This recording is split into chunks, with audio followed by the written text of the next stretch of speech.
আকাশবাণী কলকাতা গ্রামীণ সংবাদ পড়ছি দেবব্রত মণ্ডল। রাজ্যে এসআইআর প্রক্রিয়ায় এনুমারেশন ফর্ম ডিজিটাইজ করার কাজে চুক্তিভিত্তিক ডেটা এন্ট্রি অপারেটর, চুক্তিভিত্তিক কর্মী এবং বাংলা সহায়তা কেন্দ্রের কর্মীদের ব্যবহার করা যাবে না বলে নির্বাচন কমিশন স্পষ্ট জানিয়েছে। বিডিও, ইআরও এবং এআরওদের উদ্দেশ্যে জারি করা এক নির্দেশে কমিশন জানিয়েছে যে এর অন্যথা হলে উপযুক্ত শাস্তিমূলক ব্যবস্থা গ্রহণ করা হবে। উল্লেখ্য, বিজেপি ডেটা এন্ট্রির কাজে এই ধরনের কর্মীদের ব্যবহার করা হচ্ছিল বলে অভিযোগ তোলে। বাংলার বাড়ি প্রকল্পে রাজ্য সরকার আগামী মাস থেকে উপভোক্তাদের দ্বিতীয় কিস্তি 60,000 টাকা করে দেওয়ার কাজ শুরু করতে চলেছে। এই কাজ সহ বিভিন্ন উন্নয়নমূলক কাজের অগ্রগতি নিয়ে মুখ্য সচিব মনোজ পন্ত আজ নবান্ন থেকে উত্তর ও দক্ষিণবঙ্গের সব জেলার জেলাশাসকদের সঙ্গে ভার্চুয়াল বৈঠক করেন। বাংলার বাড়ি ছাড়াও পথশ্রী, স্বাস্থ্যসাথী, জল জীবন মিশন, বিদ্যালয় শিক্ষা, কৃষি, শস্য বীমার মতো বিভিন্ন বিষয় নিয়ে বৈঠকে আলোচনা হয়েছে বলে জানা গেছে। রাজ্যের শিল্প তালুকগুলিতে দূষণ নিয়ন্ত্রণে বড় পদক্ষেপ নিতে চলেছে রাজ্য সরকার।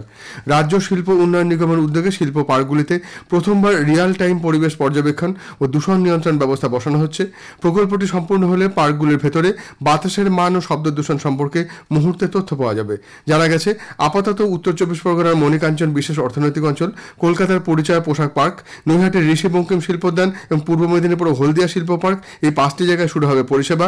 কর্মতৎপরতা এবং বিভিন্ন রকম শিল্প ইউনিট থাকার কারণে এই তালুকগুলোকেই প্রথম ধাপে বেছে নেওয়া হয়েছে। রাজ্য শিল্প উন্নয়ন নিগম সূত্রে জানা গেছে, শিল্প তালুকগুলিতে ক্লাউড সংযুক্ত নজরদারি ইউনিট বসানো হবে, যা বাতাসে ক্ষুদ্র কণার পরিমাণ, ধূলিকণা, বিভিন্ন গ্যাস ও শব্দ স্তর পরিমাপ করবে। ICAR, central inland fisheries research institute এবং কুলতলি মিলন তীর্থ সোসাইটির উদ্যোগে সুন্দরবনের কুলতলিতে অনুষ্ঠিত হল মহিলা মৎস্যজীবী সম্মেলন 3।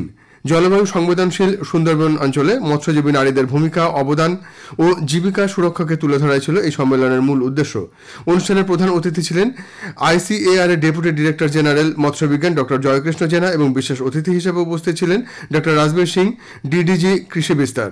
অনুষ্ঠানে 600 জন তপশিলি জাতি ও উপজাতি মহিলা মৎস্য চাষের মধ্যে মাছের পোনা ও কেজ গ্রো খাদ্য বিতরণ করা হয়। প্রায় 4,000 মানুষের উপস্থিতিতে আয়োজিত এই সম্মেলন সুন্দরবনের জীবিকা সুরক্ষায় গুরুত্বপূর্ণ দৃষ্টান্ত স্থাপন করেছে। সুন্দরবনের বনি ক্যাম্প সংলগ্ন সিঁদুরকাঠি এলাকায় বাঘের আক্রমণে এক মৎস্যজীবীর মৃত্যু হয়েছে। কুলতলির মইপিঠের নাগেনাবাদের বাসিন্দা তাপস হালদার 2 সঙ্গীর সঙ্গে গত মঙ্গলবার জঙ্গলে কাঁকড়া ধরতে গিয়েছিলেন। গতকাল নৌকায় বসে থাকাকালীন হঠাৎ একটি বাঘ তাপসের উপর ঝাঁপিয়ে পড়ে তাকে জঙ্গলে টেনে নিয়ে যায়। সঙ্গীরা তাকে বাঁচানোর চেষ্টা করেও ব্যর্থ হন। পরে বনকর্মী ও পুলিশ জঙ্গল থেকে তাপসের ক্ষতবিক্ষত দেহ উদ্ধার করে। শিলিগুড়ির প্রধাননগর থানার পুলিশ অভিযান চালিয়ে Sikkim nationalised transport bus terminus এলাকা থেকে এক যুবককে গ্রেপ্তার করেছে। ধৃত সাগর মঙ্গলের কাছ থেকে উদ্ধার হয়েছে মার্কিন যুক্তরাষ্ট্রে তৈরি একটি অটোমেটিক পিস্তল এবং 2 রাউন্ড কার্তুজ। কালিম্পং জেলার বাসিন্দা ওই যুবককে জিজ্ঞাসাবাদ করে অস্ত্রের উৎস অনুসন্ধান করছে পুলিশ। কলকাতা সহ দক্ষিণবঙ্গের বিভিন্ন জেলায় আবহাওয়া আপাতত বিশেষ কোনো হেরফের হবে না, তবে পশ্চিমের জেলাগুলিতে এখনো ভালোই শীতের আমেজ। কলকাতায় সর্বনিম্ন তাপমাত্রা রেকর্ড করা হয়েছে 18.8 ডিগ্রি সেলসিয়াস, যা স্বাভাবিকের তুলনায় সামান্য বেশি। পশ্চিম মেদিনীপুরে পিংলায় মন্ডমারি এলাকা বাসের ধাক্কায় আজ 2 বাইক আরোহীর মৃত্যু হয়েছে। এই গ্রামীণ সংবাদ শেষ হলো। এর পরের খবর 7:35 মিনিটে।